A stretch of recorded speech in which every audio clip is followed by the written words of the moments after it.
the Let's Go Live button on this nice little Friday evening. We're grateful that you are here and with us. We are waiting for the stream to fire up across the internet. Of course, YouTube always takes just about 5-10 seconds to get started, but it looks like we're live, so let's get rolling. Hello, my friends, and welcome back to yet another episode of Watching the Watchers Live. My name is Robert Gruler. I am a criminal defense attorney here at the R&R Law Group in the always beautiful and sunny Scottsdale, Arizona, where my team and I over the course of many years have represented thousands of good people facing criminal charges. And throughout our time in practice, we have seen a lot of problems with our justice system. I'm talking about misconduct involving the police. We have prosecutors behaving poorly. We have judges not particularly interested in a little thing called justice. And it all starts with the politicians, the people at the top, the ones who write the rules and pass the laws that they expect you and I to follow, but sometimes have a little bit of difficulty doing so themselves. And so that's why we started this show called Watching the Watchers, so that together with your help, we can shine that big, beautiful spotlight of accountability and transparency back down upon our very system with the hope of encouraging some meaningful change. And so we're so grateful that you are here with us today on this lovely Friday evening. We've got a lot to get into. We're going to start off the show by talking about Joe Biden, of course, in his little bit of a backtrack, as some news agencies are calling it. There was a new immigration proposal that came out today, and it was actually some guidance that matured out of the Joe Biden administration, and they're trickling down, of course, into the Immigration Customs Enforcement Division. And now that the public has seen what this new guidance entails, there's a little bit of question saying, hey, well, this isn't what Joe was talking about when he was running. In fact, he said that it was going to be kind of the opposite of this. And so we're going to break down what that means. And you may be wondering, well, why are we talking about that? This is immigration stuff. This is a criminal law show or criminal channel. And it's because there's a lot of intersection between how immigration works and how the criminal justice system works. A lot of overlap there. And so I want to break that down. And also, I think it's important because this is what we can expect from our elected officials, right? We want them to be held accountable. If they're going to promise one thing, then we should make sure that they're delivering that thing. And that is not what it's looking like thus far on that issue. So the ACLU is upset about it.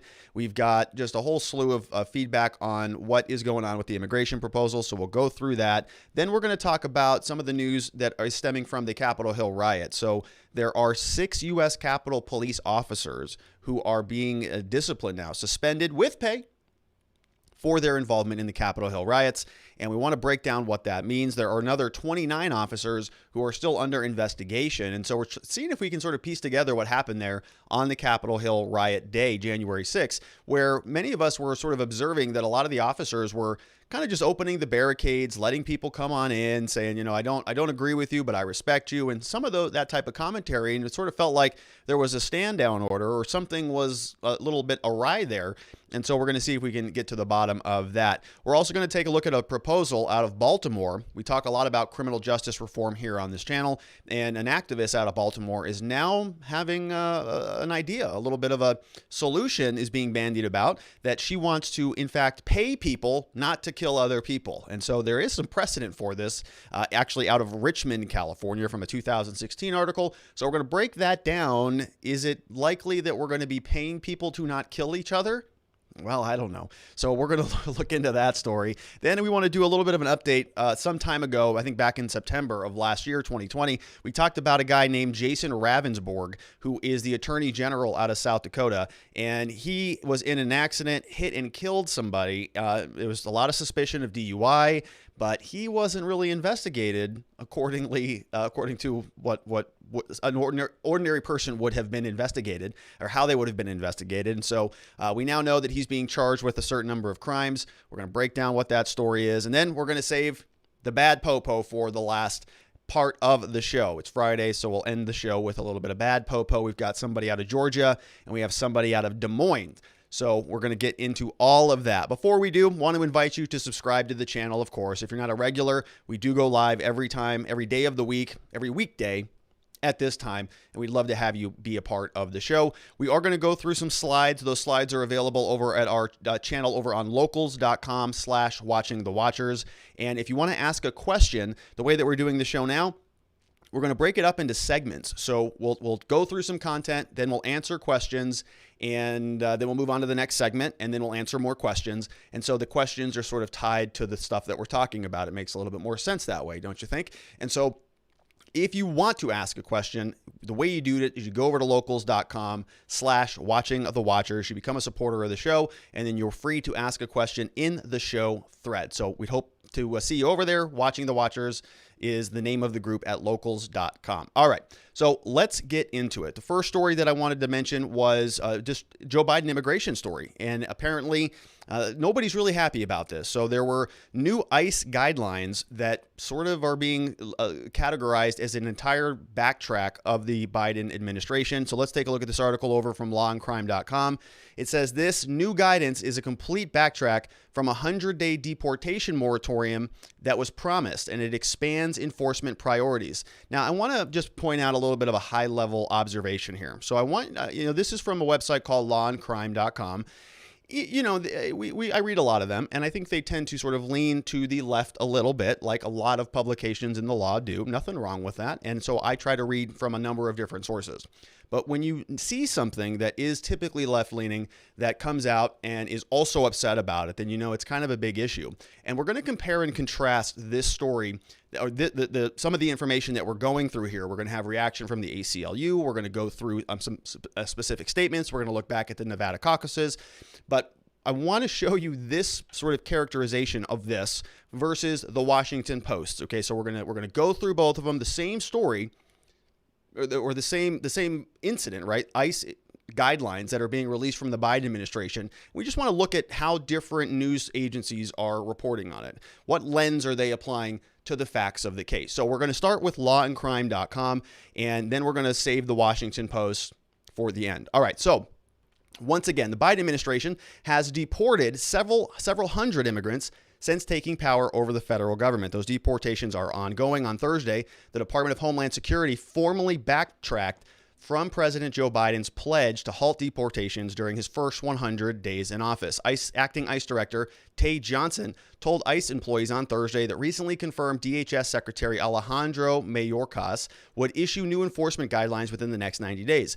Quote, after consultation with department personnel and external stakeholders. So those guidelines came out now, and Thursday's guidance solidifies deportation discretion granted by the administration to ICE and significantly expands the agency's ability to effectuate detentions and deportations. And so you're going to see, right, their summary of this, where everybody's looking at the same guidance. It's the same document that came out. And so you're seeing how it's being interpreted, right? And this is where you get, this is where lawyers make their money. It's in this gray area trying to interpret things. But this is also where journalists make their money. They are sort of taking the same story and putting their own spin on it. And so you can just keep that in mind as we're analyzing both of these. So it goes on. Under the memo, ICE is directed to focus on 3 tiers of enforcement and removal priorities. So what justifies the enforcement, the detention, and the removal, the deportation? They're looking at 3 things. Number 1, whether undocumented immigrants who are deemed to be or who are being suspected of a national security threat. So number 1, if they're a national security threat, then they are priority. Right? They're going to focus on 3 tiers, 3 priorities. Number 1, national security threats. Makes sense. Number 2, undocumented immigrants who entered or attempted to enter the country on or after November 1st, 2020. What? Wait a minute. So you're saying that before he was president, he's going to sort of retroactively go back? So Joe Biden didn't get into office until January 20th. Right? That was the inauguration day. And now we're going all the way back to November 1st. And he's saying anybody who came in, you all got to go. Anybody who came in after November 1st, you got to go. Well, that's a little bit different than what he was saying previously about a moratorium, right? So you could understand why a lot of people from south of the border or from any one of the borders would come across to be with their families or to sort of respond to Joe Biden and his promise that there will not be any deportations. So they sort of relied upon his statement. They relied upon what he promised during the campaigns. Now that's being flipped around a little bit. And so this doesn't, it's sort of not even a commentary on immigration, whether you want to call it illegal immigration or undocumented migration or however you want to categorize it. This is not even about that. This is about a politician promising something and delivering something else. So that's in the guidance. Undocumented immigrants who entered or attempted to enter the country on or after November 1st. They are also priority. So same thing as a national security threat, they also get priority status. And then number 3, undocumented immigrants convicted of certain felony and gang-related offenses. And we're going to dive into this a little bit further here in a second. There are a few key differences between Biden's enforcement priorities and those under Obama's, whereas Biden's crime-focused deportation guidance, priority number 3, we're talking about this one here, number 3, felony and gang-related offenses, it calls for deportation of those with, quote, aggravated felonies. It's a broad suite of crimes in the context of non-U.S. citizens. Obama called for the deportation of people with a, quote, significant misdemeanor as the baseline. So it says here, I'm going to explain this here in a minute, but it says still immigration rights advocates and activists are livid about the about face of the nascent Biden administration. So what we're talking about here is traditionally in most states, there are kind of 3 categories of crime, sometimes 4. You can call them kind of petty crimes or civil crimes. Those are sort of the bottom tier crimes. Civil crimes would be like a traffic ticket, right? You get pulled over for speeding. It's a civil ticket. You're not going to jail for that. Then you have a next sort of mid-tier level of crimes that are called misdemeanors. In Arizona, we have 3 tiers of misdemeanors. Some states, they have more tiers than that. Some states, they don't have civil tickets. They only have misdemeanors. But in Arizona, it kind of goes civil, misdemeanor offenses, and then your serious felony offenses. All right. So what this article is saying is under Obama's immigration policy, there was deportation for a significant misdemeanor. Right. So the line was kind of lower. Right. If you cross this line, this misdemeanor line, then you're going to be eligible for deportation. And so in Arizona, the way that this is structured is the more serious misdemeanors. We have 3 categories of offenses: class 3, 2, and 1. 3 is the least serious. 1 is the most serious. And in Arizona, the least serious crimes, they're still crimes. You can still go to jail for them. They are still misdemeanor offenses. But for example, we have what's called criminal speeding here. If you're going over 85 miles per hour anywhere in the state, you're going to get charged with a misdemeanor. You could go to jail for 30 days. Not likely, but you could under our laws. So would that be a significant misdemeanor under Arizona law? Under Barack Obama's plan? Probably not, right? Criminal speeding probably would not. It's a class 3. It's the lowest tier that we've got. But if you were also charged with a misdemeanor, let's say for a DUI or for domestic violence, those are going to be class 1 misdemeanors. And so those are more likely to be a significant misdemeanor because they're higher up on the tier. And in Arizona, class 1 misdemeanors, there are those offenses. They're DUIs, domestic violence, some levels of assaults, and so on, some of the more serious crimes. But they're not felonies. Okay, felonies are sort of a whole different category. When you're talking about misdemeanors, like Obama was saying, that was where we're drawing the line. Those are typically not prison offenses. Those are jail offenses. When you get up into the felony tier, that's when you go to prison. And there's a pretty big difference. Prison it's longer term. You're convicted of a felony, so therefore you lose your right to vote. You lose your right to possess a firearm. You lose your right to certain federal benefits, and the list goes on and on. Felony is a whole different category. Now you're talking about certain offenses like, certainly sexual assault. We're talking about some serious drug crimes like possession of narcotic drugs, dangerous drugs. Up until very recently, it was even marijuana charges here in the state of Arizona. And so it's kind of a whole different category. And so what happened here under Biden's plan is he changed that line a little bit. So it went from, if you are convicted of a significant misdemeanor under Obama's plan, that makes you eligible for detention and deportation. But Joe Biden raised that line. So now, under his plan, you can still, technically, according to this article, you still can commit a significant misdemeanor and you're still in the clear because they raised the line up to the felony standard. And now they're talking about aggravated felonies. And so, I'm not real sure what that interpretation is going to mean. I don't know if it's only for aggravated felonies. So, for example, we have what's called aggravated assault, which is, let's say you're choking somebody and you restrict their airway. If you hit somebody in the head with, let's say, an open hand and they're not particularly injured, that would be a regular assault, misdemeanor level. But if you are now choking somebody, it's going to make it an aggravated assault because you have an aggravating factor in there. So is that what they're talking about? Just aggravated types of offenses? We also have aggravated DUIs. If it's a third offense, there are other reasons you can get it. You could also have aggravated domestic violence. But what about sexual assault? Is that an aggravated crime? Well, technically, you could, if you use the sort of layperson definition of aggravated, it's a pretty serious type of offense. but it's technically not aggravated. So are they only talking about the legal designation of aggravated, or are they defining that to be stuff that is a more higher level felony? So some ambiguity there, but the point here is that the line is changing. It's going from we were going to detain you and deport you for significant misdemeanors to now saying significant misdemeanors are okay. Now the standard is much higher for an aggravated felony. So we'll see what that means since this is now the new guidance. It says the memo is disappointing. It is a disappointing step backward from the Biden administration's earlier comments to fully break from the harmful deportation policies of both the Trump and Obama presidencies. This came from American Civil Liberties Union Senior Advocacy and Policy Counsel Noreen Shaw.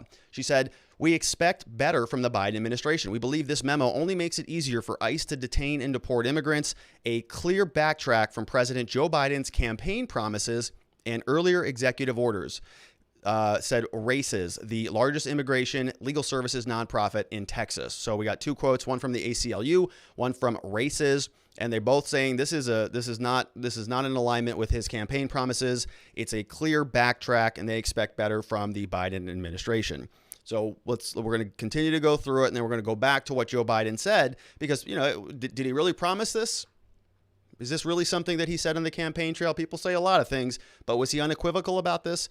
So let's take a look. Under the new guidance, ICE agents are on alert that, quote, no pre-approval is required for presumed priority cases. So what does this mean? So, they explain it. Here we go. Perfect. I was just going to explain it, but they got it for me. It says here, so if any undocumented immigrants fall into any of the three above noted enforcement priority groupings, ICE agents and officers need not obtain pre-approval for enforcement or removal actions that meet the outlined criteria beyond what the existing policy requires and what a supervisor instructs. This means that ICE agents do, in fact, have the authority to pursue non-priority cases that fall outside of the three main categories, but such enforcement and deportations must be signed off on by a superior. The guideline also offers exceptions to the pre-approval guidelines for exigent circumstances and demands of public safety, which are left undefined in the memo. Additional caveats for ICE agents include the ability to conduct the enforcement action and then request approval within 24 hours of following the action. So long story short, we've got those three different definitions that are priority cases. If you're a national security threat, if you are somebody who committed an aggravated felony, if you are somebody who came to this country after November 1st, 2020, then you are in one of those categories, and you are subject to sort of this immediate fast track detention removal process. But if you're not in that category, then basically what you need to do is you got to go and you got to ask that a supervisor sign off on some of this stuff. Unless there are exigent circumstances, there are public safety exceptions, or it sounds like there's other additional caveats there. So a lot of leeway to sort of make decisions that are outside of those three categories, and that is largely what they are unhappy about. So we have, first of all, three huge buckets of detain and deport, and then we've got a lot of ambiguity in some alternative circuitous routes where they can still conduct detentions and deportations. Going on, it says here, Biden first promised to halt all these deportations during his first 100 days in office during a CNN town hall just before the Nevada caucuses. This is what he said: "We have a right to protect the border, but the idea, and by the way, nobody, and some of you are going to get mad at me with this, but nobody is going to be deported in my first 100 days until we get through the point that we find out the only rationale for deportation will be whether or not you've committed a felony while in the country." So he reiterated his support for this moratorium during a March 2020 primary debate between him and Bernie Sanders. August 2020, campaign spokesman Andrew Bates told The Intercept's Aida Chavez that the moratorium, quote, absolutely remains his position and will not change at any point. Oh, but that position actually changed immediately upon taking office. The actual text of the memo, authored by then acting DHS Secretary David Pekoski, was a far cry from Biden's campaign promise. And here it is. February 18th, this came out yesterday, late yesterday, as we can see from the U.S. Immigration and Customs Enforcement, Memorandum for all ICE employees. So it's going out to everybody who's a part of Immigration and Customs Enforcement from Tay D. Johnson, the acting director. Subject: interim guidance, civil immigration enforcement, and removal priorities. So they're defining what the priorities are. I'm not going to spend the whole time reading through all of this, but I just want to show you kind of what it looks like. This memorandum establishes interim guidance in support of the interim civil immigration enforcement and removal priorities that Acting Secretary Pskoski issued on January 20th. It's effective immediately, applies to all U.S. Immigration and Customs Enforcement directorates and program offices, covers everything: enforcement actions, custody decisions, execution of final orders, final expenditures, strategic planning, and on and on and on. It's going to remain in effect until the new secretary issues new enforcement.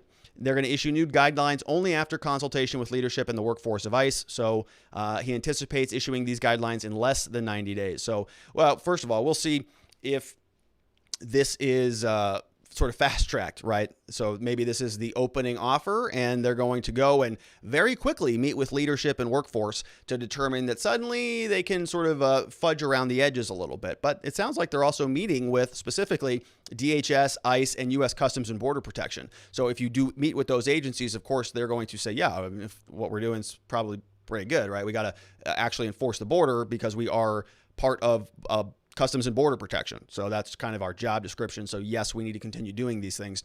And, you know, it'll be very curious to see if they give them some of these authorities and then suddenly turn around and take them back sort of after this public outcry, after the ACLU is upset with them, after Races is upset with them. You're going to see a lot of other, major groups that come out and they just say, nope, not too happy about this, Joe. Here, this memorandum goes on. I have requested approval of certain revisions to the interim member until we have new enforcement guidelines. Here's what we've got. You'll read below: authorization to apprehend presumed priority non-citizens at large enforcement actions without advance approval. So they can just go get them. The revisions, as you'll read below, the revisions include, but are not limited to that. You can also look at all these things. We've got number 2, inclusion of criminal gangs and transnational criminal organizations as presumed priorities, authorization to apprehend without prior approval for presumed priority non-citizens, how to evaluate whether a non-citizen who is not a presumed priority nevertheless poses a public safety threat and should be apprehended, further delegation of approval authority, the importance of providing advance notice of at-large enforcement actions to state and local law enforcement. So a lot of room in there to go and enforce detention and removal orders. We've got some background they go through. Joe Biden issued an executive order on January 20th that articulated the baseline values and priorities for enforcement. Then they started conducting their reviews. Third, it instituted a 100-day pause on certain removals pending the review. Then it rescinded several existing policy memoranda. The interim memo further directed ICE issue interim guidance implementing the revised enforcement priorities and the removal pause. January 26, Southern District issued a temporary restraining order enjoining the department from enforcing and implementing the 100-day removal pause. So the federal district court from Texas, they originally started, it instituted a 100-day pause. The U.S. District Court out of Texas said, nope, you can't do that. Like other national security and public safety agencies, ICE operates in an environment of limited resources. Due to these limited resources, ICE has always prioritized and necessarily must prioritize certain enforcement and removal actions. In addition to this, these factors include ongoing litigation. We've got COVID-19 issues. We've got relationships with sovereign nations, and on and on and on. Okay, accordingly, in executing its critical national security, border security, and public safety mission, the department must exercise its well-established prosecutorial discretion and make priorities. So this is then where we get those 3 priorities for individuals who can be detained and removed. We've got engaging in terrorism, engaging in espionage, apprehension of arrest. So we've got some other actual priorities. This is the national security category. Then we're going to get over to the border security category. If they were apprehended on or after November 1st, 2020, then they are going to be detained and removed if he or she was not physically present before November 1st. So I'm going to guess that's a pretty big category of people. Public safety, also if it's an aggravated felony as defined in Section 101A43. So apparently they got a list of those. I've not seen that. He or she has been convicted of an offense that involved a criminal street gang. So this is modifying all of that. No pre-approval required for presumed priority cases. Officers and agents need not obtain pre-approval for enforcement or removal actions that meet the above criteria for presumed priority cases, beyond what the existing policy requires and what a supervisor instructs.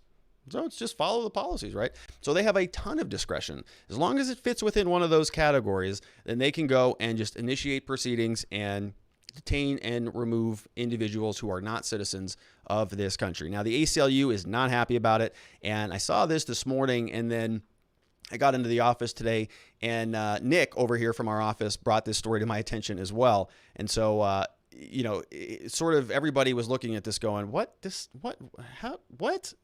is so opposite of what he said he was going to do. How is this even a thing?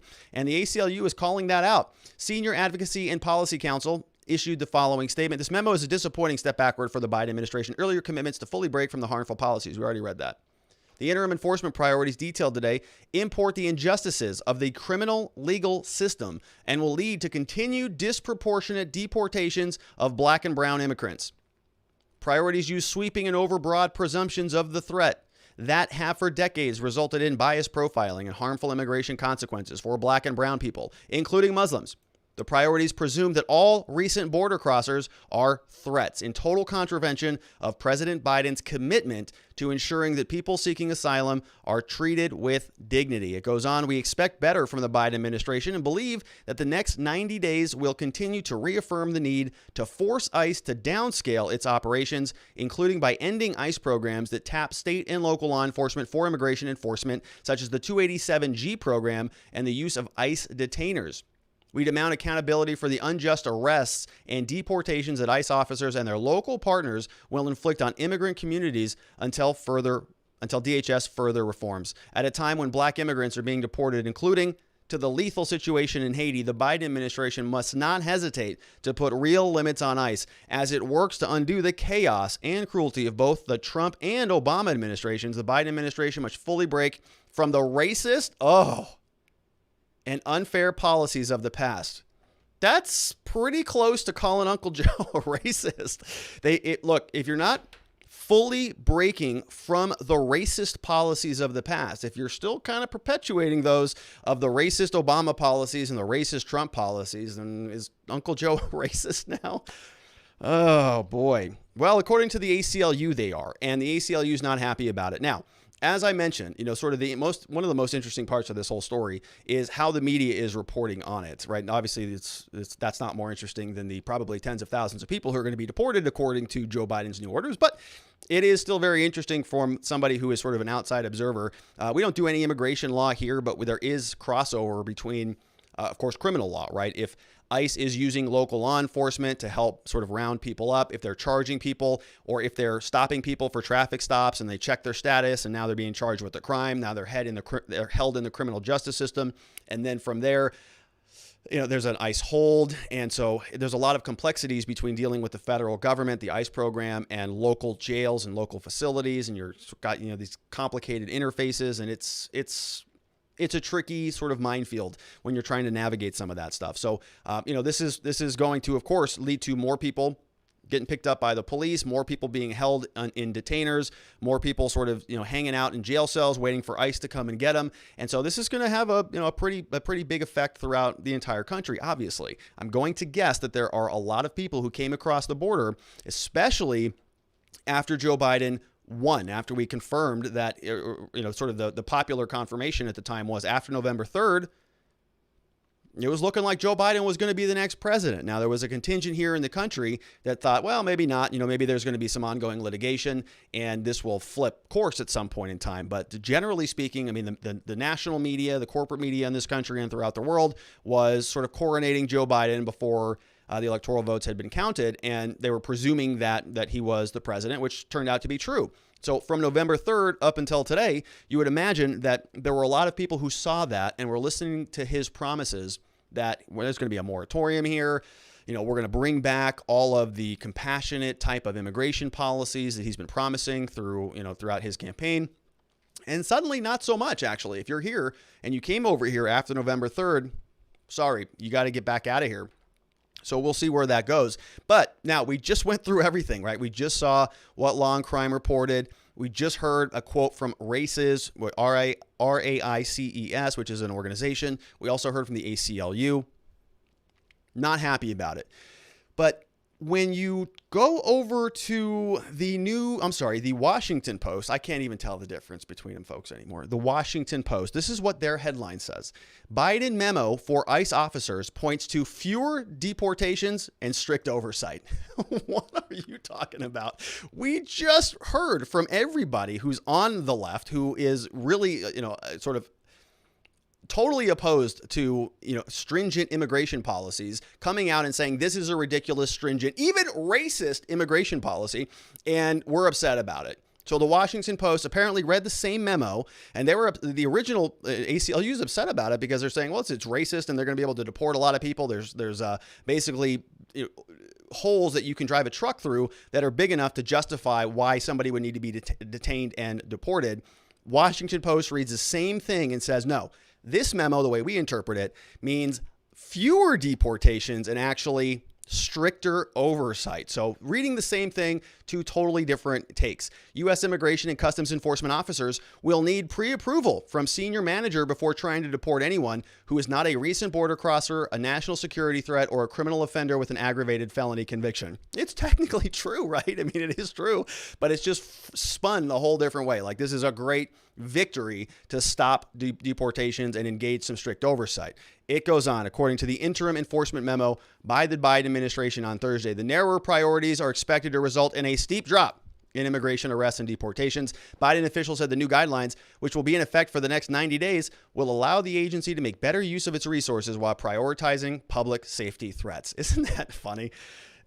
Look, I mean, I don't have a particular leaning one way on, policy-wise, one way or the other on this particular issue. I mean, I just want politicians to stay true to their word, right? That's the whole point of this segment. I'm not commenting on the state of our immigration system other than to say it's a joke, right? Because we have politicians who are promising things that get them elected and then getting elected and literally doing the opposite of that. ACLU is not happy. Racist is not happy about it.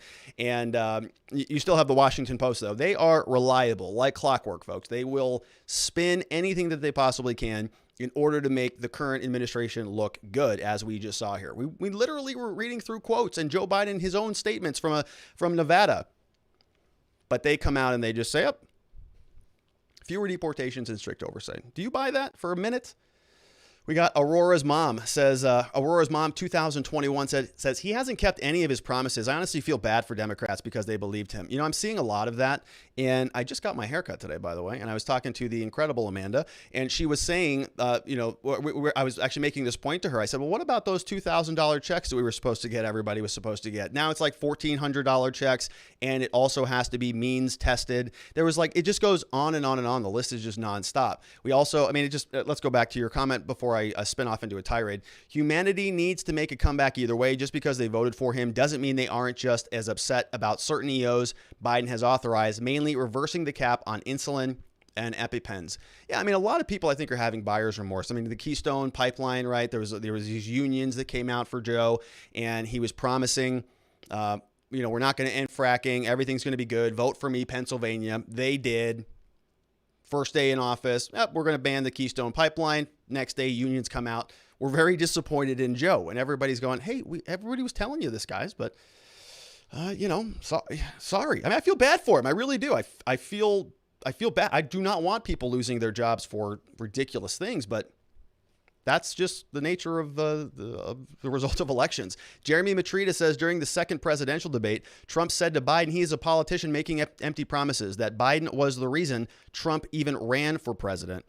And, it's basically that, right? We're just seeing that sort of line item by line item across the board. And it's sad. A lot of people I think are getting woken up by the fact that they were kind of sold a false bill of goods. We got Want to Know says, which international law states a country cannot protect their borders? A passport is just permission you're allowed to visit. So I'm not sure what international law is, but the United States law says that we have borders, and if we have borders, I think that there should be some enforcement of the border. Otherwise, why do we have a border, right? Why do we have a policy? Why do we have a policy at our office to be at your desk on time a certain time? Because it's important that we have reasons for that. And if we do not enforce that, or if people are not abiding by that, then why do we have the policy? In other words, why do we have policies that are not being effectuated? If we have a border, then it should be enforced. If we don't want to enforce the border, then just make it an alternative. Call it whatever you want then at that point. Call it just a line of demarcation that anybody's free to come and pass through. Aurora's mom says, for sure, I'm saying we can't fault the people who voted for them and show no empathy. We need to come together, Democrat, Republican, everyone. The media is the one pushing the violent narrative. Even suppression is done by the media, not the individuals themselves. I just want to see more empathy and less blame baiting. Aurora's mom, that was beautiful. Very beautiful. I would agree with you, right? We want more unity, just like Joe. Hey, Jeremy Matrita says, I did have a question about what aggravated means when part of an offense. Oh, okay, so did I answer that?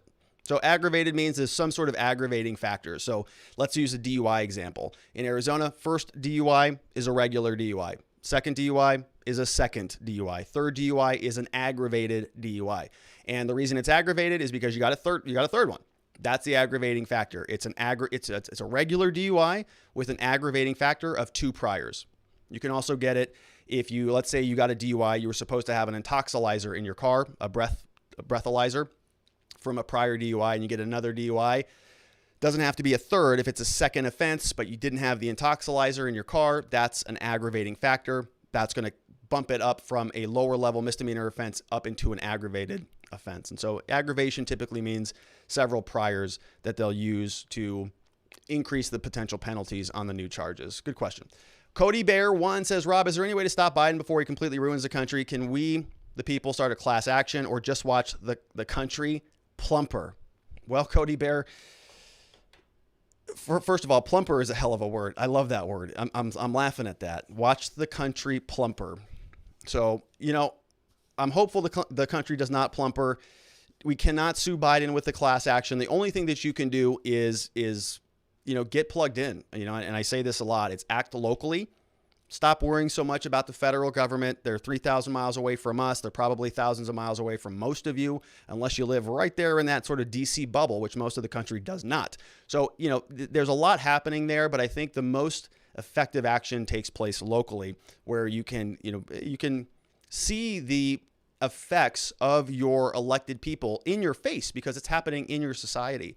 And I think that's where a lot of our efforts should be focused. So, you can't sue the president for a political problem because that's called a political question, and the courts will just throw that out. They'll say you have no standing. Your process for filing a grievance against the president is to go vote. It's to get engaged in the political process, not to go file a lawsuit in court. So unfortunately, we are going to have to sort of hold on tight while Biden continues to plumper this country into the depths of plump. We have another one from Jeremy Matrita says, the states have the authority to stop unconstitutional executive orders. Congress has to vote on laws for them to become enacted and federally binding. Yeah, so there is a lot of nuance there. No question about it, Jeremy. We have a system that's called federalism. We've got a federal government and we have state governments. And they're structured that way for a reason. I think it's one of the most brilliant mechanisms of our Constitution. In fact, it's to say that the federal government, you got to stay in your hula hoop a little bit, let the states stay in their hula hoops.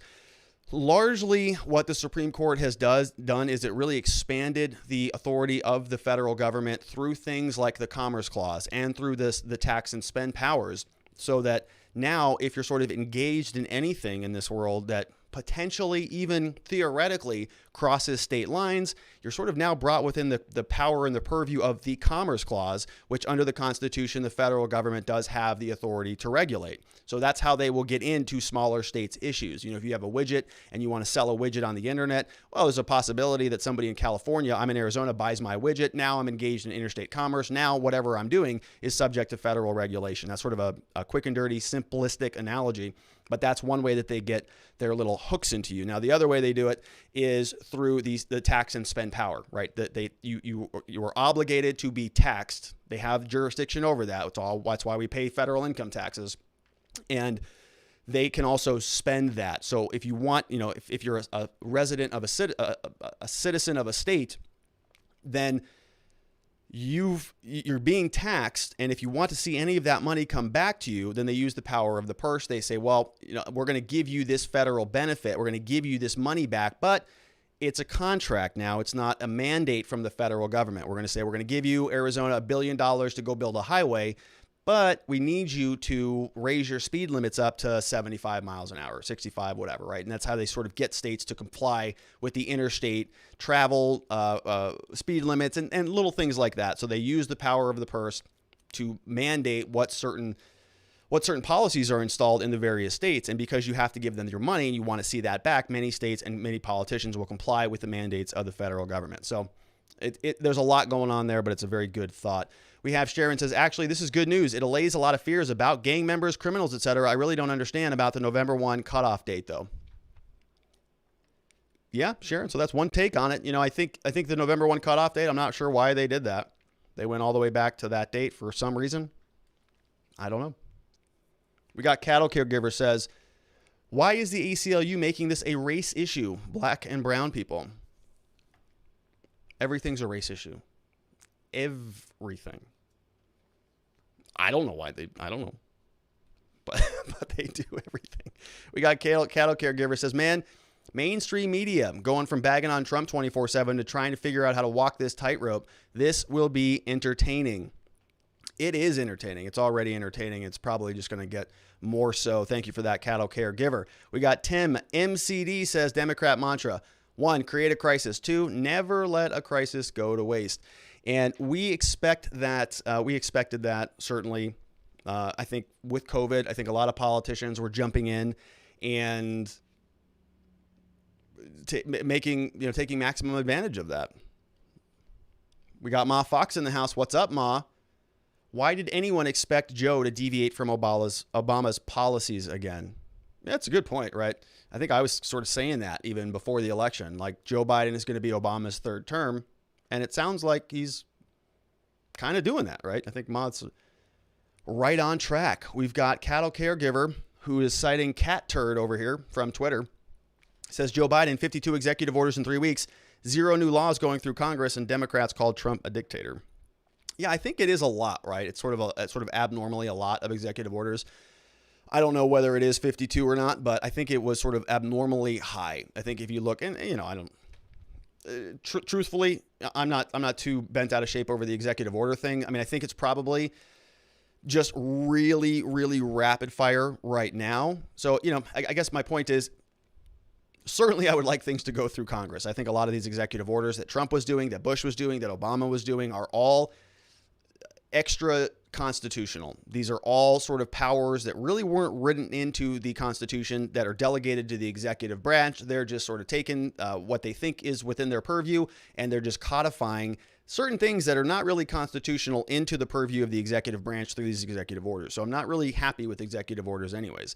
But, if Joe Biden, let's say, if you're looking at this sort of on a chart, if you're plotting an x-axis, a y-axis, and you're saying, okay, the number of executive orders over time, if they go like this, kind of a moderate slope working their way up, or if they go like this, they may reach the same endpoint. I don't know. I don't know if Joe Biden signed 52 in 3 weeks, and if he didn't do it in 3 weeks, he would have done it in 6 or 10 or 12. I don't know, but he's certainly moving fast, and I think some people are happy about it. I don't know.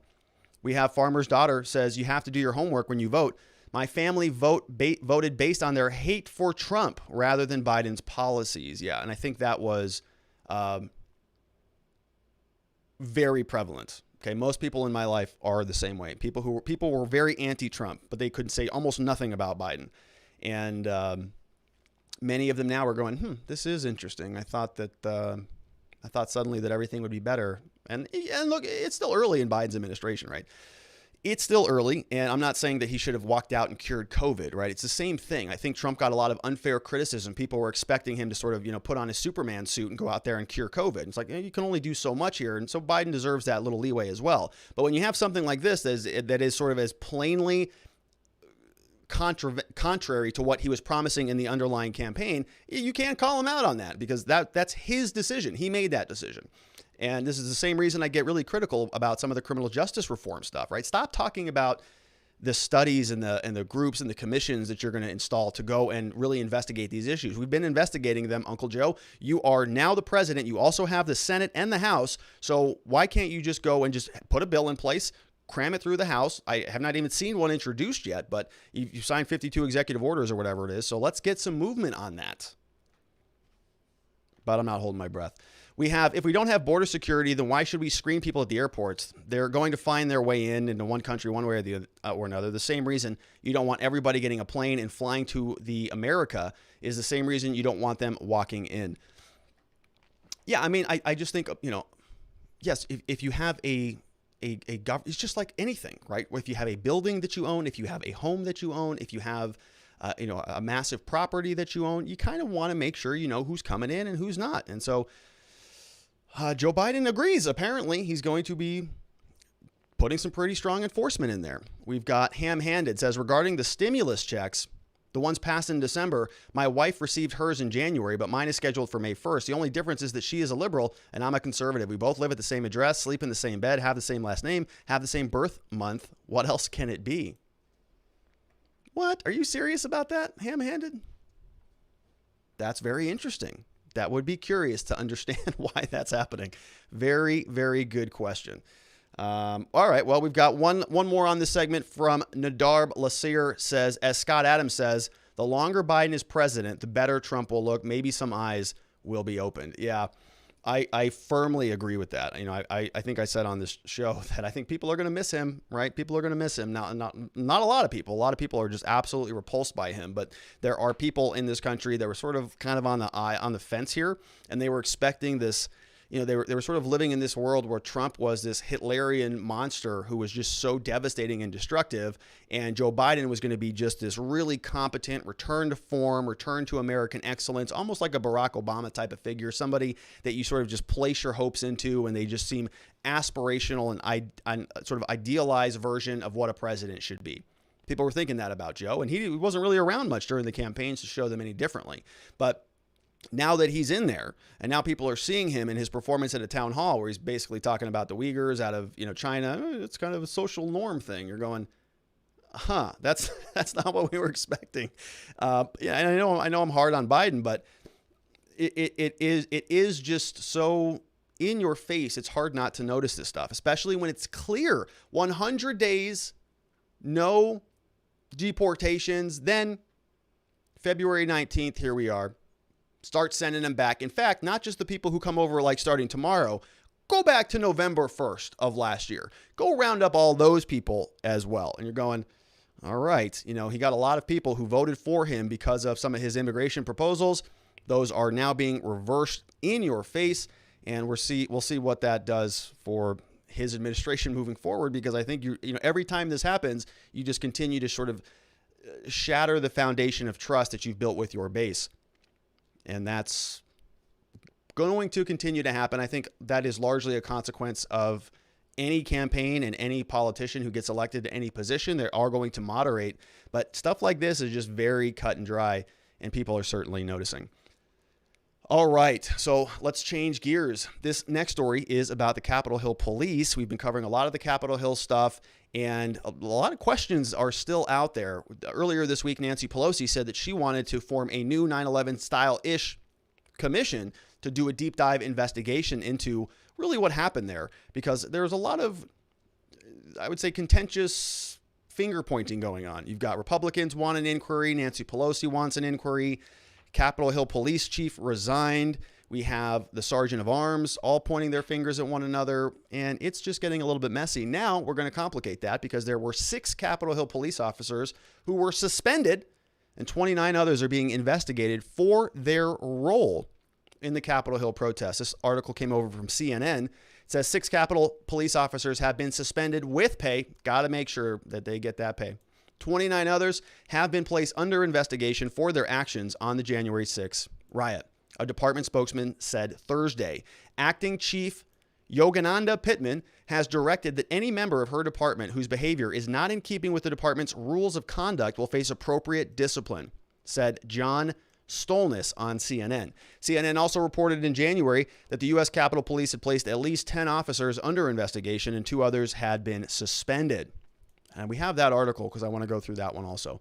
One of the suspended officers took a selfie with someone who was a part of the mob that overtook the Capitol. According to Representative Tim Ryan, a Democrat from Ohio, another wore a, quote, "Make America Great Again" hat and started directing people around the building, Ryan said. Last month, Pittman said the department has been actively reviewing video and other open source materials of some of the U.S. Capitol Police officers and officials that appear to be in violation of department regulations and policies. The suspensions and investigations come at a time of internal turmoil as the department officers continue to grapple with the insurrection that led to the death of Officer Brian Sicknick. Do we know that yet? I'm not sure that we know that yet. Members of the Capitol Police issued a vote of no confidence in the force's top leaders earlier this month. So that must be this month in February. At least 7 officers and 5 other departments across the country have also come under internal investigations as their presence in Washington during the assault comes to light through social media or other means. 1 officer in New York, 1 in Philadelphia, 2 in Seattle, 2 in Virginia, 1 in Texas are under investigation by their departments for potential rules violations. Additionally, some departments have been contacted by the FBI as part of their criminal investigation into overrunning the Capitol. The number may grow as investigators and the public sift through social media and lodge allegations that officers may have been involved at the siege. So it sounds like there's kind of 2 groups. I mean, there are officers from around the country who are active duty police in their home states, places like Texas, Philadelphia, Seattle, Virginia, New York. And so they were not part of the Capitol Hill Police Department. They were just sort of there for to be a part of the show. They traveled in. They were, posting stuff on social media. And, we don't really know much about what that looks like. Were they there? Were they in the mall? Were they in the ellipse? Or were they in the building? Right? We don't really know. I think it's probably the former, because if they had been committing crimes, then that would be a criminal charge. And I think we may have heard that in this article, but we are not right now. It sounds like this may just be sort of conduct violations, putting a hat on, taking a selfie with somebody, stuff that is sort of outside of the code of conduct, but it's not criminal, right? It doesn't warrant criminal charges or warrant, for real severe discipline. It's just a suspension with pay. All right. So I'm not real sure how big of a penalty that is, being suspended, so you don't have to work, but you still get paid for it. All right. Can they extend that for you? Sounds like a pretty good deal. Now, I'm not. Well, let's go on. We got a prior article. So this is from earlier in time. This was back from January, and you can see how this number is just sort of ballooning. So originally, if we rewind the clock back to January 11th, there were 2 Capitol Police officers who were suspended, and at least 10 more were under investigation. They're actively reviewing video, other open source materials, looking at department regulations, Office of Professional Responsibility. Several have already been suspended.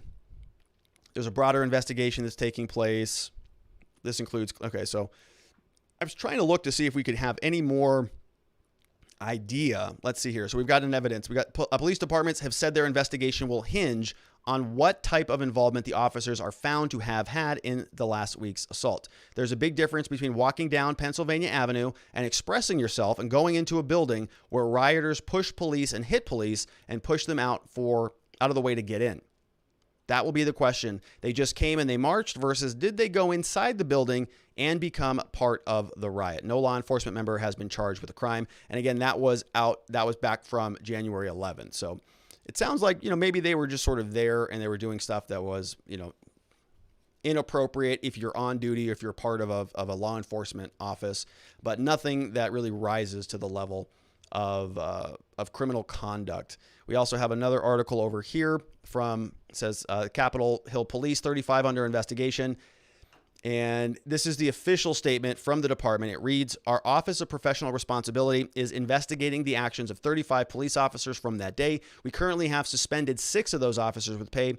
And Acting Chief Yogananda Pittman says any member of her department whose behavior is not in keeping with the department's rule of conduct will face the appropriate discipline. So we already read that. Let's go to some questions.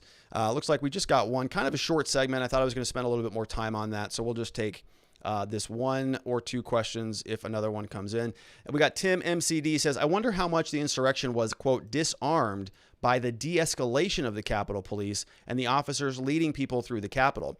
Yeah, it's a good question. You know, and we never really got any clarity on that. It wasn't something that I think I've learned yet. If anybody knows what the answer is here, then I'd love to hear that. But when we were reviewing a lot of the video that was sort of uploaded in the immediate aftermath, there were certain officers that were opening the gates, that were sort of welcoming people in. There was one video in particular that I'm thinking of where they were outside the door and they weren't even really banging on the door or anything like that. They were just sort of big crowd, a lot of people, but they weren't smashing windows like we saw elsewhere in the Capitol. I don't know where they were. They might have been on one of the sides or the rear of the building or some other location.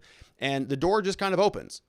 Like somebody knocked on the door, got a pizza, and the doors just opened, and it's pretty calm. The protesters, the rioters, they just kind of walk right on in. They kind of just meander in.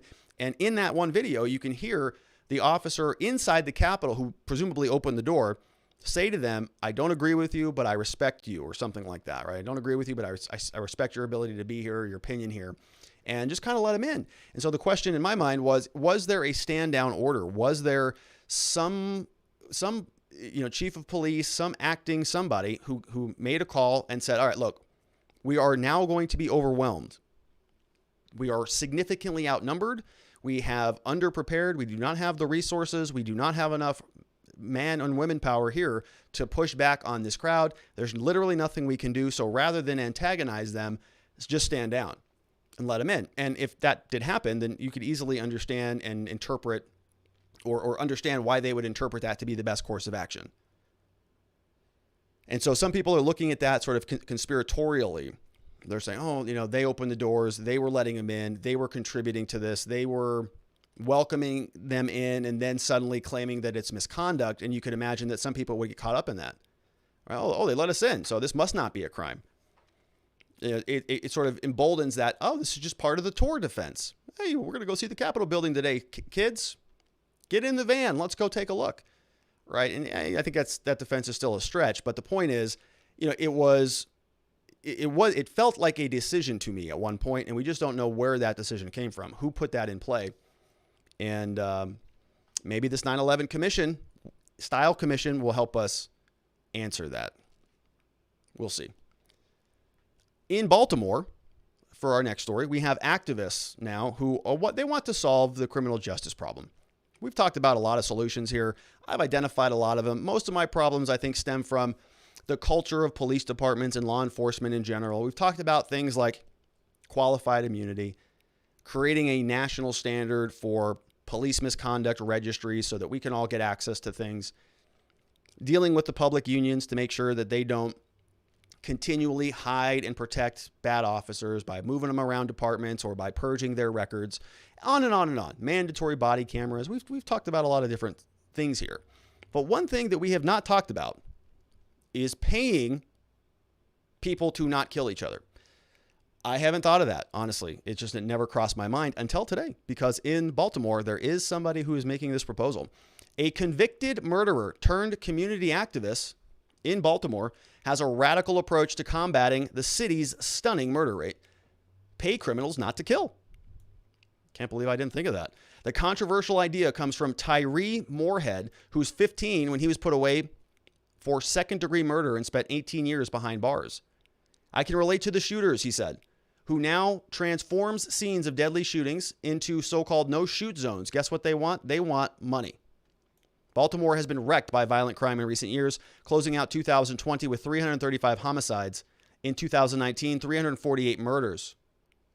Similar strategy had been used in Richmond, California, one of the most dangerous cities in the country, when they paid criminals out of Richmond $1,000 a month, as well as provided counseling and job help, NPR reported in 2016. We're going to go through this here in a minute. The suburb of Oakland saw its murder rate cut in half, the station said. Former Baltimore police spokesman T.J. Smith agreed that a creative approach is needed to thwart the violence in the city, but said cash is not the answer. It could make it easier for people to get their hands on guns because they now have an influx of different level of cash, he told Fox 45. And so we're going to get into this. Very interesting proposal. And, my first thought when I read this is like, oh, gosh, are you what? That doesn't make any sense. But once you sort of dial in and see what Richmond did, they kind of have a good argument here, right? It's sort of it's not something where they're going out there and they're saying anybody who is thinking about murdering somebody or just go here on this website and apply to get your $1,000. It's a little bit more nuanced than that, and they're sort of using this as a microscopic way to go after, sort of in the 80-20 rule, right, where 80% of your results come from 20% of your efforts. Kind of doing that. They're saying maybe if we focus on really just this small percentage, maybe we're going to get some really big results. And so we're going to go into that here. We have the NPR article. This is what the homicide rate looks like in Boston. So all of 2020, 335 reported homicides out of Baltimore. Let me move myself over here. You can see this includes all districts, all zip codes, all genders, all races, and it's a lot. We got a lot going on over there. And so they obviously need to deal with it. We've got this article from NPR. To reduce gun violence, potential offenders offered support and cash. Not long ago, city of Richmond was considered one of the most dangerous cities in America, skyrocketing homicide rates. Today, the city of about 100,000 residents is called a national model for reducing gun violence. Okay. My curiosity has been piqued. We have many cities around the country are adopting their unconventional strategy to prevent violence, which includes paying potential criminals to stay out of trouble. Joseph McCoy cruises around this tough blue-collar town in a small city-owned car, listening for reports of shots fired on the police scanner. He's about 12 neighborhood change agents who keep track, sometimes a couple times a day, of scores of known gun offenders or use at risk of being shot. So sort of really, really focused on gun offenses. Okay, so maybe like this would be a good idea for the police to do rather than going out there and, I don't know, writing tickets. But this guy is a neighborhood change agent. And so he was going around there and trying to find this stuff, and it sounds like it was working out for him. He said, if it's a shooting, we definitely go check out and see what's going on. We try to create a pause in the next shooting. We try to figure out how to keep the next shooting from happening. The agents are city employees and all ex-cons with serious street cred. Ooh, that's interesting, right? Right now, we're doing outreach. There were 2 people that had an altercation yesterday. They're brothers, a fist fight. So now I need to go out here and make sure they're okay. He says he rolled up in a rundown housing project and talked to 3 young men ages 19 to 23. We do something real simple that folks just don't realize how powerful it is. We love on our youngsters. We come from a sincere place that we love each and every last one of the people we touch. We try to touch as many people as possible.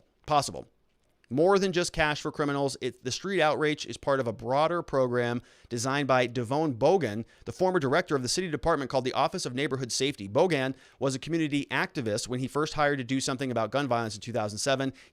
Richmond at the time had recorded 47 homicides. If you paid attention to media reports and the frequency of media reports about gun violence in Richmond, you would have believed that you were in Beirut, he said.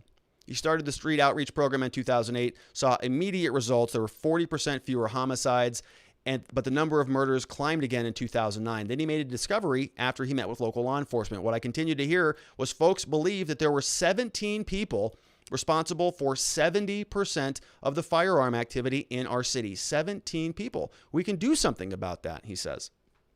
Right? And that sort of comports with that 80-20 rule, right? So take a look at that. We have, this article goes on. His team launched Operation Peacemaker Fellowship. They identified those 17 people and several more. They made him an offer. We're going to give you counseling, social services, a job, a chance to travel if they develop a, quote, life map and agree to stay in contact every day and stay out of trouble. Then the fellowship will pay them up to $1,000 a month for 9 months. The result, Richmond has seen its murder rate cut in half since the fellowship began. Bogan says street patrols are paid by the city, while the cash stipends come from private donors. Private donors.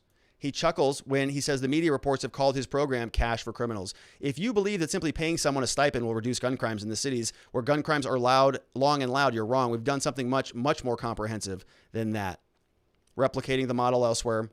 They're borrowing from similar models in Boston and Chicago. The difference in Richmond is a tight focus and targeted group and the cash payments. The approach is attracting interest from across the country. D.C. is adopting a similar program, while Oakland and Toledo are among other cities considering the Richmond model. They always ask me, is it going to work and how much is it going to cost? Said Angela Wolf, a researcher. If you have city leaders that aren't willing to think outside the box and try something different, this is going to be a harder program. That's especially true if there's not immediate results. Then there's the question of dealing with the local police. The ONS approach, while pretty unorthodox when it started, but now he knows that neighborhood change agents, quote, don't cooperate or share information with his officers. But he says while the ONS approach is different, they share a common goal. Here's the thing. We recognize the problem is bigger that we can deal with. And, arresting and incarcerating people isn't going to solve the problem. I mean, it just isn't. So you can see, right? I mean, this is an alternative proposal. And those donations are coming from private parties. And you have people who've been through it, who've been through the justice system, who can go out and engage with these people. And it sounds like it's working. I don't think it's necessarily a bad idea. Now, I'm not in the mindset that the public should fund prospective criminals with our tax dollars, right? That doesn't sound like a good policy to me. Somebody who doesn't want the government to confiscate income from individuals and then redistribute it elsewhere. But something like this that does involve private donors and on the ground boots in engagement, I think is a very nice model. And if you're sort of rolling your eyes at the idea, there is a framework for this stuff already in the country. It's called Alcoholics Anonymous, right? You've got this very organic group of individuals around this country that basically fund themselves. One of the most, I would say, decentralized organizations in the world that is a global institution that follows the same set of principles, values, and protocols. And it helps a lot of people go from a very dark part of their lives, a dark point in their world, to something much better. A lot of people. I'm a big fan of the program. And, stuff like this, I think, is worth talking about. The original idea, I think the initial thought, the initial sort of gut reaction here is to say, we're not going to pay them this money. This is socialism, or this is something that is egregious. But it's sort of not that, right? It's not saying we're going to bribe you to not go out there and kill people. It's saying, listen, we need you to build a life map. We need a set of instructions from you. How are we going to change your life? You don't have to figure it all out on your own. I'm going to show you how to do it. I'm going to mentor you. I'm going to sponsor you as we get you out of this low point in your life into a better part in your life.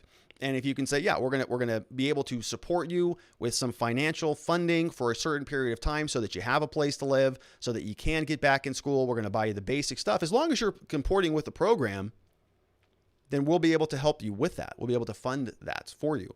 That's a cause I could get behind, honestly. That's a charitable cause that I think that would be a good use of money from private donors, not necessarily from the government or from other citizens. But I like the idea that we're talking about this model. I like the idea that it's very hyper-focused, identifying the most problematic areas and not doing this broad dragnet law enforcement style that we have right now, where they just go out and write traffic tickets and they're looking for a mom that has something illegal in her car, and boom, then she's that becomes the crime of the century. All right, I get that, but maybe let's focus on some of this more targeted, approach where we're actually trying to change behavior and rehabilitate people rather than just going and rounding everybody up and throwing them in prison. I've said this many times. You can't punish the pain out of people. You can't, I was having a conversation with my business partner earlier this week about prisons. It's like, do prisons deter crime? Because we keep filling them up. People keep breaking the law. You would think that if the fear of the penalty was so serious or such a strong deterrent, that people would just not commit any crimes anymore because they know they're going to go to prison for a long period of time. But it happens all the time. Somebody will have an open criminal case and they get another charge. Well, why is that? It's not because they're concerned about the deterrence. They're concerned that they have a problem. They have a physical addiction problem. Or they're living in a lifestyle in an environment that is not conducive to changing your life away from criminality. So, very interesting. I would like to continue to learn more about this and see how some of these results do play out. Let's jump into some questions. We got Cody Bear says, wouldn't that just make more people say I'm going to kill people just to get the money and the benefits? Yeah, so I think that's a fair critique there, Cody Bear. One, I do think that, you might... I think that probably is sort of an initial reaction, but I think sort of, it's not one of those procedures where you just go on to the irs.gov website and submit a form and get your stimulus refund, your non-murder refund. Hey, congratulations, you didn't kill anybody this month. Here's $1,000. It's more, I think, of that's sort of the spicy headline of the story. But I think it's not just about the money. It's about will help support you if you're making a concrete life change. And so that's where I think the real value comes in. It's not about the money. We have Hack Consulting says, why is it so hard for people to come into our country, illegally or not, just not commit crimes? Well, why is it so hard for people to come into our country, illegally or not, and just not commit crimes? So I don't know. I don't know what the numbers are on that, right? I don't know how many people who do come across the border actually are committing crimes. I mean, some people make the argument that just by crossing the border alone, that is a violation of federal law. That in and of itself is a crime. I understand that argument, but I think what we're talking about truly is, once they're in the border, are these people committing, massive amounts of crimes? And I just, I haven't personally seen that. I just haven't seen that in my practice. We represent a lot of people, thousands of people. And so I just haven't seen sort of that, that pattern personally. I don't know what the data says. Do undocumented migrants, do illegal immigrants, whatever you want to, whatever label you want to use, when they come across the border, do they genuinely commit crimes at a higher rate than regular citizens? I don't know. I haven't seen any data on that, but I don't know. We have Cattle Caregiver, who says there are parents who bribe their kids to be, quote, good by offering them candy, allowance, electronic devices, etc. And there are parents that teach their kids the reasons to do what's right and the consequences of doing what's wrong. I wonder which kid grows up to be more self-functioning adults in society. Yes. Yeah. And so I think you're drawing a distinction there, right? Between the parents who do bribe their kids by giving them good things, and then there are parents who will sort of teach people about the more underlying foundational reasons for doing what's right and what's wrong, right? So in other words, one's a little bit more deep-seated. One's sort of ingrained into the personality. The other's a bribe, essentially. And so I think you actually draw a good point here, right? If this type of plan is more towards the idea where you're building a relationship and you're creating some institutional sort of internalized values for that person, that is beneficial. Whereas just throwing money at a problem is not. And so you can't, I don't think that you would see any benefit at all just throwing people $1,000. That's going to probably be used for guns, drugs, alcohol, whatever, right? Because that's the environment. But if you can say, nope, I'm going to mentor you, sponsor you, we're going to get you out of this lifestyle. I know you can't afford it. That's okay. We've got some private funding that we can put you up at this place. We can give you a stipend as long as it's going to X, Y, and Z. I kind of like the idea of that. We have Sharon Quidney says that plan seems to be addressing the underlying reasons why people go into these violent modes. Sounds like a cockeyed idea, but if it works, hey, that's a good thing. Yeah, and Sharon says, it sounds to me like a constructive alternative to the conventional approach of arresting and jailing people. Prisons don't stop crime. They make it worse because the person gets solidified into a life of crime. Yeah. So I agree with you, right? I mean, as I say this often, you can't punish the pain out of people, right? If somebody grew up in that environment, that's all they know. And you can just say that person is a lost soul, which is a very depressing thought in my mind, right? I mean, I think that we should not treat anybody like that. One alternative, throw them in prison, lock them up forever. They're going to get out, do it again, lock them up again until they do it 3 times. We got a 3 strikes rule. Boom, they're gone forever. That's one method. I think it's an awful method, inhumane, doesn't serve society, wastes a ton of resources, wastes a human life, and it's not good. Maybe this is a better alternative. And what if it's actually more effective, right? That's what it comes down to. What if instead of having roving bands of traffic cops just sort of swarming the cities, stopping people crossing the street and all this stuff, we just say, all right, well, let's get a little bit more targeted. Let's get a little bit more focused on the areas that really need our attention in criminal law and see if that helps. And if it does, do more of that. We have Ma Fox says, no, prison doesn't deter crime when the actual penalty is lifelong. Never-ending stigma from the American public. 2 years in prison is nothing compared to 20 years of not finding work outside of Walmart. Yeah. So I think Ma's talking about sort of this perpetual penalty, this never-ending punishment that we have here in the United States. You're a felon. You're designated a felon. It's, unless you kind of go through a formal legal process, you're going to permanently be a felon. You got to go and restore your rights and sort of claw back some of your dignity from the courts, even though you've done your time. Let's say you're in a horrible accident, somebody gets injured, you're charged with a aggravated assault with a vehicle type of crime. You go to prison for 2.5 years. All right, you come back out. You paid your penalty. You did your probation. You took your 2.5 years out of jail. In my mind, that debt is paid. Okay, put them on probation for a little bit to make sure that they can acclimate back into society. If you want to, fine. But that's that.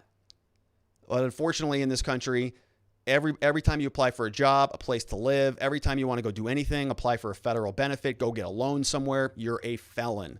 And you are persona non grata. You do not matter. You've basically been branded with a scarlet letter for the rest of your life. And that's not right because they've already paid their debt. We have Jeremy Matrita says, to me, this is along the lines of give someone a fish and they eat for a day, teach them how to fish and they eat for a lifetime. Exactly right, Jeremy. Love that. Yeah, exactly right. Sponsor somebody up, bring them up, right? And using these ex-cons who are probably excellent at this work to build up a little bit of a community, I would support that cause. Absolutely. So we'll see where it goes. Kind of a little bit of a different story, right? A different solution, one that I had not thought of. And I like that idea. Not because it's $1,000. That's the headline.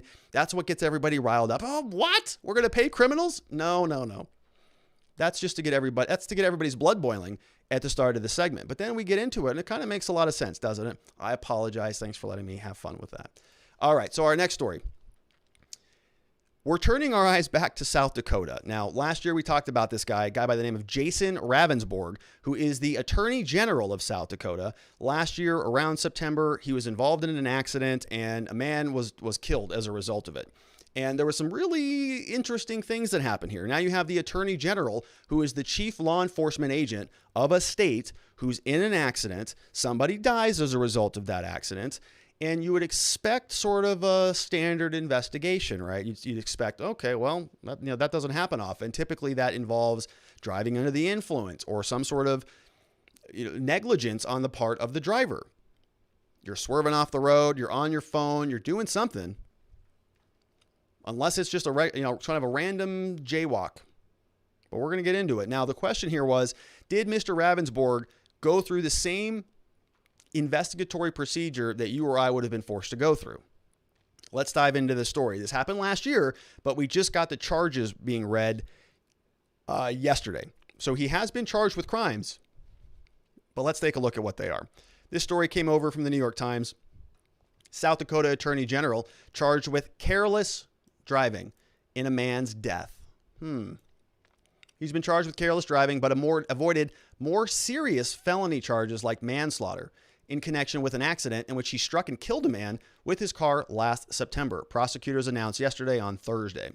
The Attorney General, Jason Ravnsborg, a Republican, was also charged with using a mobile electronic device and failing to stay in his lane on the night of September 12th, said Emily Sovell, the Deputy State Attorney for Hyde County. All three of the charges against Mr. Ravnsborg are misdemeanors. And if you were around earlier in the show, you remember I broke out, we have a civil classification, misdemeanor categories are sort of the mid-tier crimes. So civils will be traffic tickets, mid-tier will be misdemeanors. Then you have the serious offenses that are felonies. Manslaughter would have absolutely been a felony. What he's been charged with is not in that category. It's in the misdemeanor category, sort of a mid-tier offense. All three of those charges are misdemeanors. 30 days jail is the penalty, max $500 fine, said Ms. Sovell. Back then in September, Mr. Ravnsborg, who's 44, he was traveling 67 miles per hour when this Ford Taurus he was driving hit Joe Bover on the shoulder of the U.S. Highway 14 outside of Highmore, South Dakota, according to the authorities. He told the authorities at the accident scene that he believed he had struck a large animal like a deer. It wasn't until the next day that authorities said that Mr. Ravnsborg returned to the accident scene and discovered Mr. Bover's body. Okay, so he's driving home. Big boom, thud. Boom, boom, boom. Think that was a deer. Going to drive on home. thinks about it. I better go back there the next morning. Does so. Returns to the scene. Wasn't a deer. It was a man by the name of Joe Bover. So the question was back then when we first covered this, well, if you're a defense attorney, you know that, well, the next morning, all alcohol in your bodies should be gone, right? Depending on how much you drank. But it all should be gone. If you have any active metabolites of other drugs, most of those are going to be gone too. You may have some remnants of them, some inactive metabolites, some trace evidence that your body has processed the drug, but not the active metabolites, which in many states is what's necessary to convict you of a DUI. So if you're actively under the influence, that's enough. But if you have the remnants, the inactive sort of leftovers, the waste product of the active drug, many states say that that's just not enough to charge somebody with a DUI. And rightfully so, because they're not impairing metabolites. You're not impaired from that waste product. So what was the investigation? How did that look? Well, Ms. Sovil said, who is the prosecutor, Mr. Ravnsborg was treated no different than any person would have been treated under these circumstances. Although the evidence showed that Mr. Ravnsborg had been using a cell phone more than a minute before the accident, the two phones he had on him were locked at the time of the accident, and he was not talking on them, prosecutors said. The family of Mr. Bover was 55, whose pickup truck had been disabled in a nearby ditch, criticized the outcome of the investigation. So his pickup truck died. He's just walking along the side of the road. Boom. He's hit and he's killed.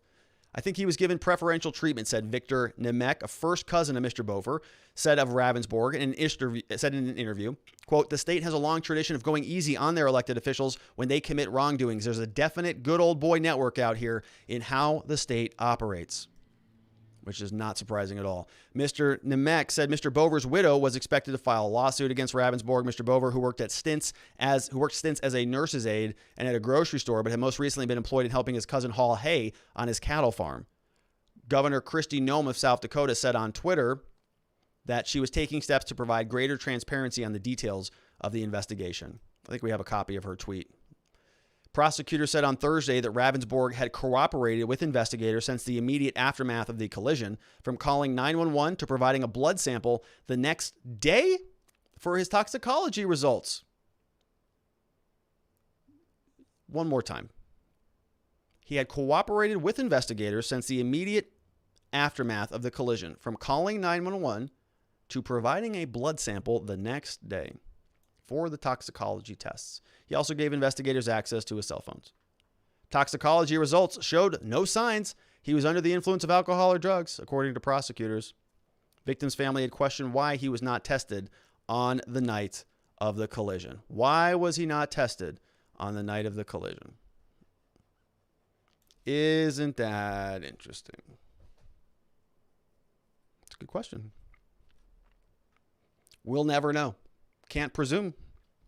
Came back the next day and nothing's in there. Isn't that convenient? Look, I'll tell you this, folks. It would be very nice if our law firm, anytime somebody called us and said, hey, I got a DUI, we said, all right, no problem. Did it happen last night? Perfect. Well, let's just go down to the police station in the morning or this afternoon and let's get your blood tested. Let's see what's in there. Then we can take that in front of the judge and just show him, you're good. There's nothing in there. Look, judge, there's no drugs. There's no alcohol. Clean as a whistle. What are you talking about? Because there won't be anything in there. That's the whole point.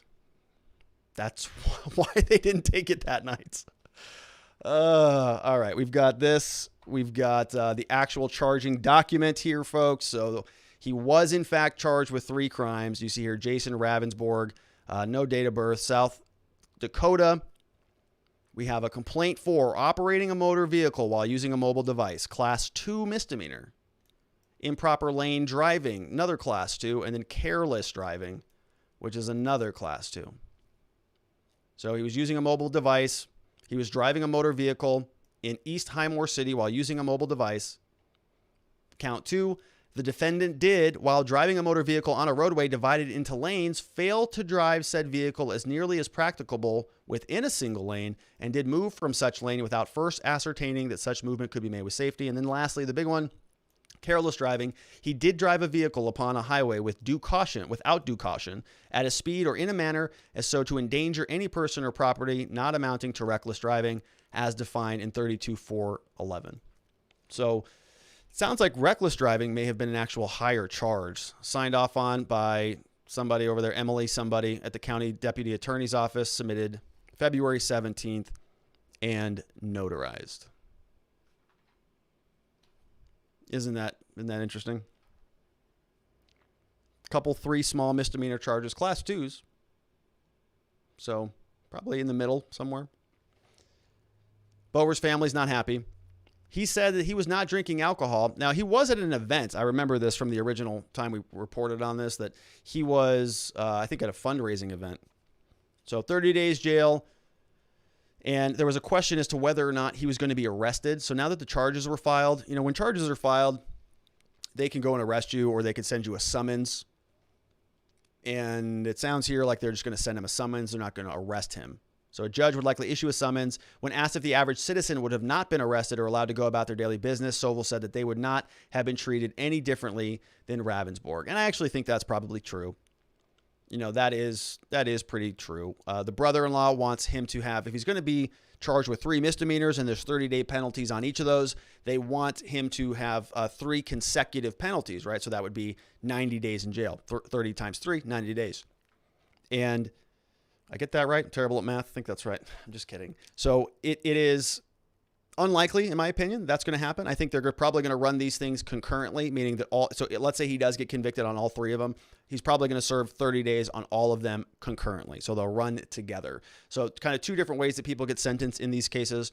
One could be concurrently, meaning all of the sentences run together, or consecutively, which is one after the other. They sort of stack them one after another. And, the question is it mandatory jail? I don't know. I didn't look up those statutes. Probably not. It's probably discretionary. It's probably a maximum amount of time. So in Arizona, for example, we don't have careless driving, but we do have reckless driving. It's a class 2 misdemeanor, just like it is there. And it's actually more of a serious penalty. It's 4 months in jail. But even if you get convicted of it, the judge is probably not going to give you jail unless it was a really egregious type of case, because it's not mandatory. But if you get a DUI, there is mandatory jail. And, I don't know what the rule is there, but is he going to do any jail? Probably not.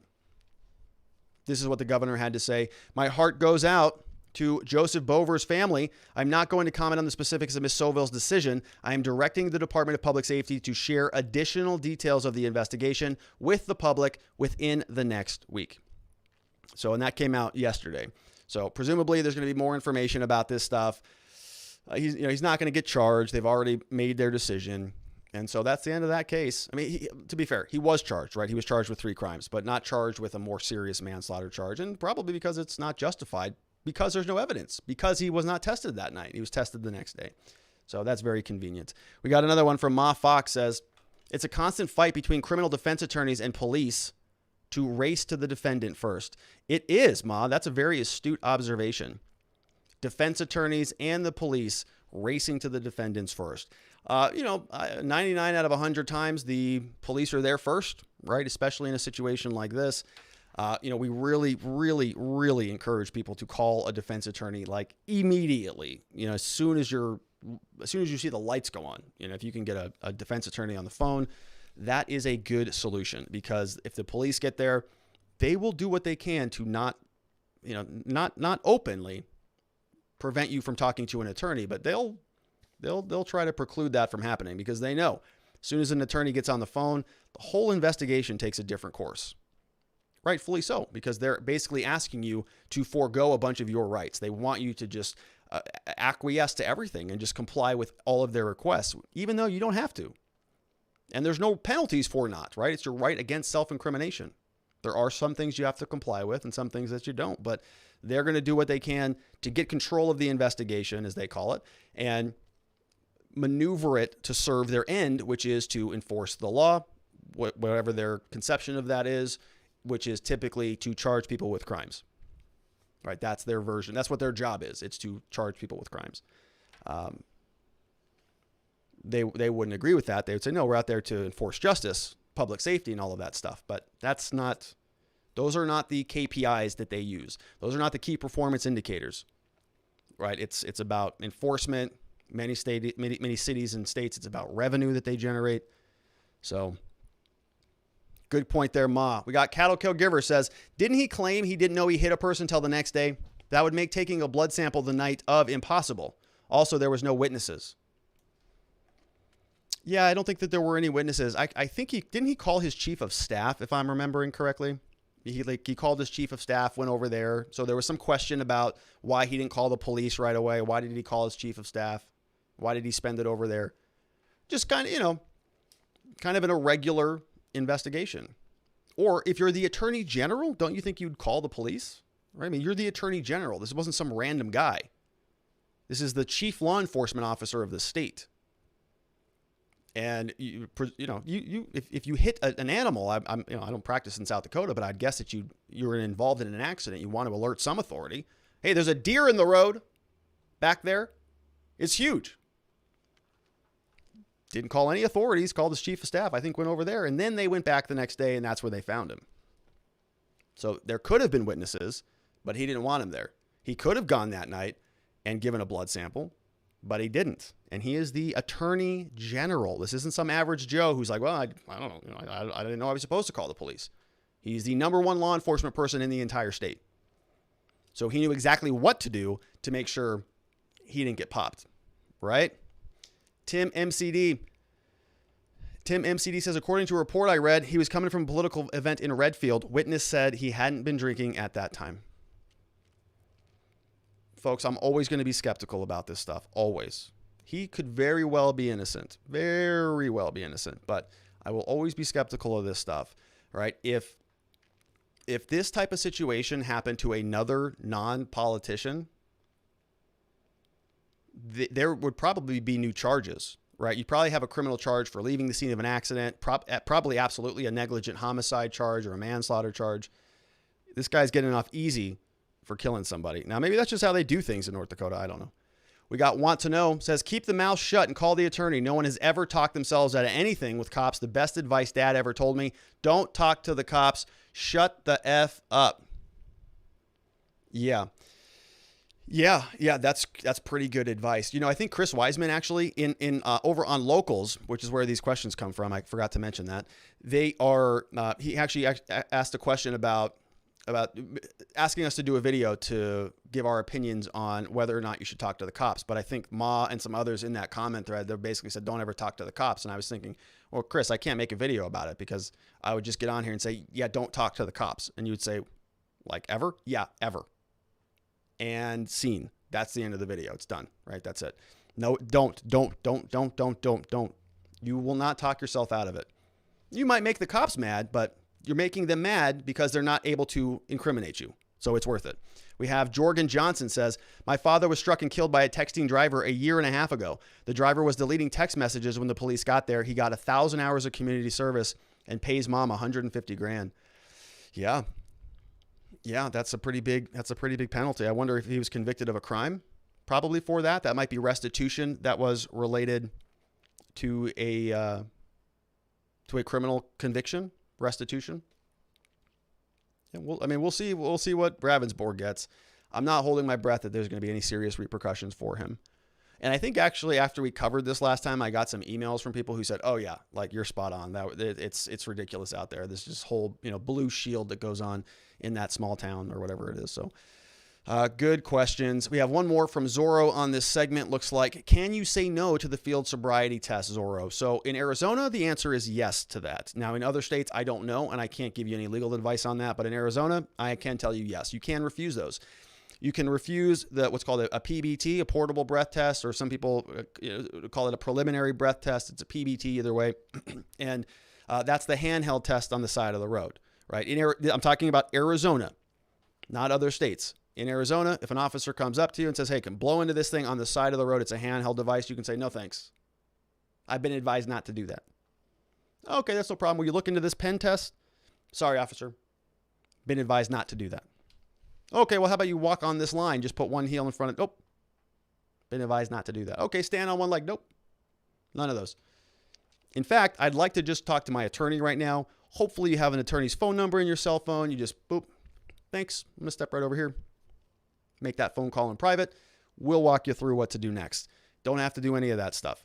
So other states, I think that there are some states that also give you the freedom to deny those. Really, the distinction here is, yes, you have the right to refuse that in Arizona, and there are no penalties. But once you get arrested and taken down to the station, if you refuse then an intoxilizer device, which is not a handheld preliminary breath test, it's a big intoxilizer machine, sort of looks like a microwave with a little bit of a hookah hose that comes out, you blow into it. If you refuse that test, then you have some ramifications for your driver's license, which is different. So with DUIs, there's sort of two different parallel processes. You've got criminal court and you have the driver's license, your MVD or DMV, whatever your state says. So it's dependent upon your local rules. So talk to a local lawyer if you want more answers on that, but that's how it works in Arizona. I just went off way too long on that. Jeremy Matrita says, my question is, if he didn't know that he hit a person that night, how does he know he hit a person just because he went back the next day and found a body? Isn't it possible the body was there by coincidence? Yeah, that's a good point, Jeremy. It's a good point. Maybe the guys, I don't know. I don't know what happened there. Yeah, it could have been a coincidence. I don't have anything to say about that comment. All right, Jeremy, I was going to go into something, but that's just not appropriate. We're going to leave it. We're going to leave that alone. All right, our next story. We're wrapping up today with a couple of bad Popo. It's Friday. It's Bad Popo Friday. We got two of them. We're going to talk about, if you missed the prior segment, we just talked about prosecutor Brad Ravnsborg, kind of a bad attorney general. So now we're going to transition into bad Popo. And we've got two of them. Our first one comes from Des Moines, Iowa. This came from a local news agency, kcci.com. Criminal complaint. A Des Moines Police Department officer tried to obtain evidence in an investigation of his girlfriend. Oh, you're going to use your official access to investigate your girlfriend? That is not a very good relationship. Okay, you have to have a strong foundation of trust in your relationships. Senior officer with Des Moines Police Department is on paid administrative leave after being arrested in Altoona. Senior officer Rodney Allen Briggs was charged with non-felonious misconduct in office after he reportedly used his police credentials to access video connected to an investigation into his girlfriend. According to the criminal complaint, he introduced himself to the staff at the Southeast Polk District School Office as a peace officer and asked to access the video. The criminal complaint said Briggs, quote, did not mention he was doing this as a private citizen under the color of his badge. The complaint goes on to say that Briggs was aware of the investigation into his girlfriend and that he was doing this for a friend who was being targeted by the Altoona Police Department. According to Des Moines Police Sergeant Paul Perizek, Briggs has worked for the department for 4 years. And this is what this fellow looks like over here. Now, I kind of go back and forth on these bad Popo segments. It feels a little bit mean to me, but so does posting all of our clients' mugshots on the internet. That's pretty mean too. Just blasting people out on the internet. You probably have them in your home state, in your city, where they just capture everybody's mugshots and they just blast them all over the internet. Now, most of the time, the cops who get in trouble, their mugshots don't make it to those websites. So that's why we are doing a public service here to make sure that we just talk about them ever so briefly. The other little distinction here is that our clients typically, or the people that you see on the mugshot websites, they didn't swear an oath to be a part of law enforcement, to preserve and defend and uphold and serve your community and all of that stuff. And they're also not entrusted with special powers and special privileges that are protected by the badge. They are just regular citizens who never made that commitment and who never were delegated very severe power. These people were, and they exploit the hell out of them. And this guy was going to go and try and help his girlfriend get out of potential misconduct, help her beat an investigation that was taking place into her. So it is just so inappropriate that we just have to stop and talk about it for just a little bit, just to make sure that that this news story is immortalized on internet history, don't we? We have another one. This one is from Georgia deputy charged with rape and incest. All right. Georgia sheriff's deputy has been arrested on sex crimes charges. According to the Georgia Bureau of Investigation, we have Zachary Williams, age 39, was arrested on January 28th. GBI officials say Williams was employed as a deputy with the Walker County Sheriff's Office at the time of his arrest. Williams was booked into the Chattooga County Jail. He's been placed on administrative leave following the arrest. I wonder if he's getting paid. Is he getting paid?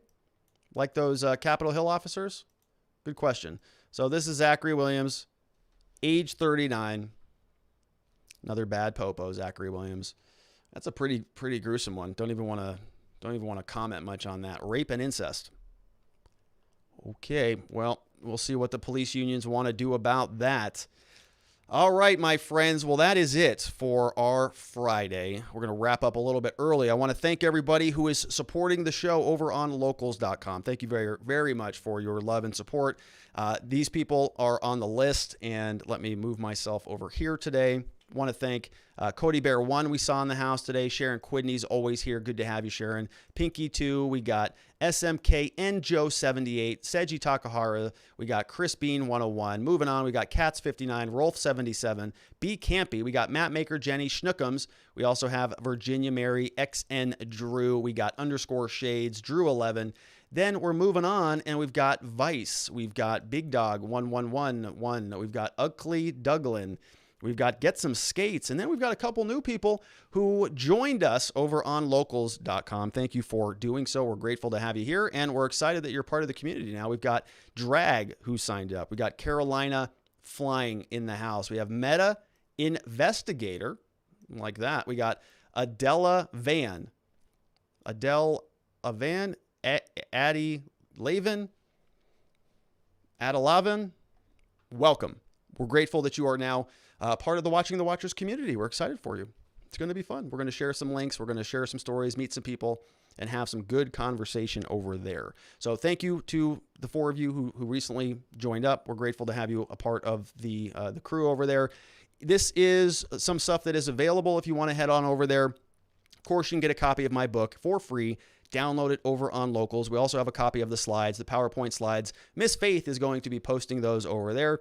Then we also have the impeachment party templates that you can grab, a copy of my existence system, which is a personal productivity little tool, have links and conversations that are always being shared. And of course, the real reason is because there are great people over there, a lot of good people, and we want you to get plugged in. You know, we're sort of at this stage where we're trying to build a little bit of a community, and the more people that we get over there, the bigger network effect that we have, the more it's kind of fun to use it and engage. And so you're helping us build a little bit of a bigger pillar of free speech over on Locals. So thanks for heading on over there. The last thing from me, well, not the last thing, by the way, did you know this?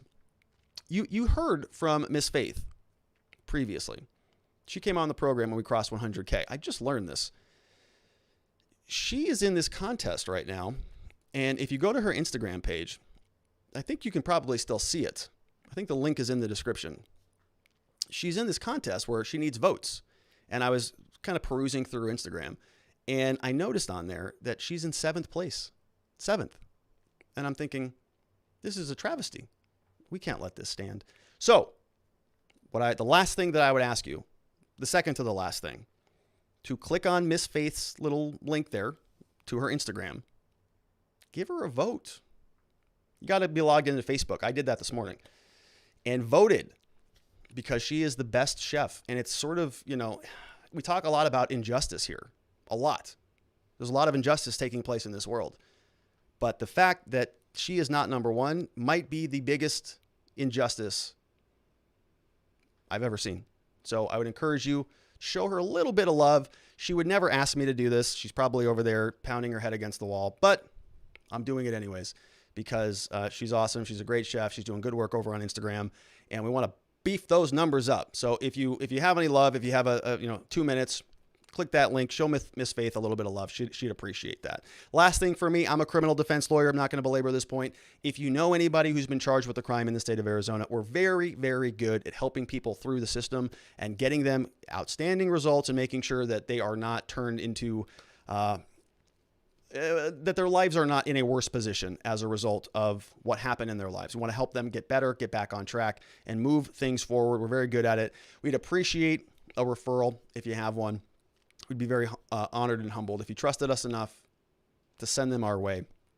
That's it from me, my friends.